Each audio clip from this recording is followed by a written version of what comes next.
Septic tank clean చేస్తూ ఊపిరాడక ఒకరు మృతి చెందిన సంఘటన చిత్తూరు జిల్లా పొంగనూరులో చోటు చేసుకుంది. పొంగనూరు పట్టణంలో శాంతినగర్ 6వ వీధిలో యుగంధర్ నాయుడు అనే వ్యక్తి నివాసంలో సెప్టిక్ ట్యాంక్ నిండిపోవడంతో ట్యాంకును శుభ్రపరచడానికి మదనపల్లెకు చెందిన కార్మికులతో ఒప్పందం చేసుకున్నారు. ఈ నేపథ్యంలో మదనపల్లెకు చెందిన హేమంత్, రవి అనే కార్మికులు సెప్టిక్ ట్యాంక్ శుభ్రపరుస్తుండగా ఊపిరాడక హేమంత్ మృతి చెందగా రవి ప్రాణాలతో లోపలికి ఉరిగిపోయారు. దాంతో స్థానికులు ఫైర్ సిబ్బందికి సమాచారం అందించగా ఘటనా స్థలానికి రెస్క్యూ టీమ్ తో చేరుకుని ట్యాంకులో ఇరుక్కున్న ఇద్దరిని బయటకు తీశారు. అందులో హేమంత్ అప్పటికే మృతి చెందగా రవి పరిస్థితి విషమంగా ఉండడంతో ప్రభుత్వ ఆసుపత్రికి తరలించారు. ఘటనపై కేసు నమోదు చేసిన పోలీసులు దర్యాప్తు ప్రారంభించారు.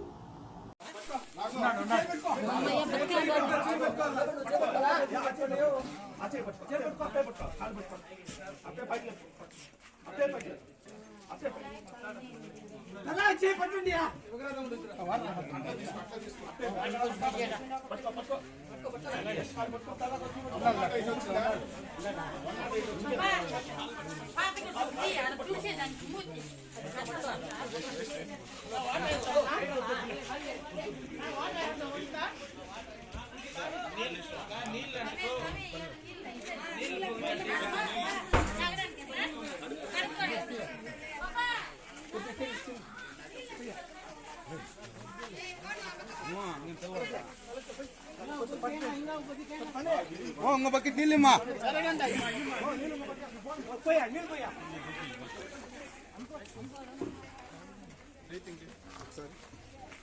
అతను ఇంకొక అతను లోపల వాళ్ళు ఏమైనా చేస్తున్నారా 108 వాళ్ళు చేయలేదా?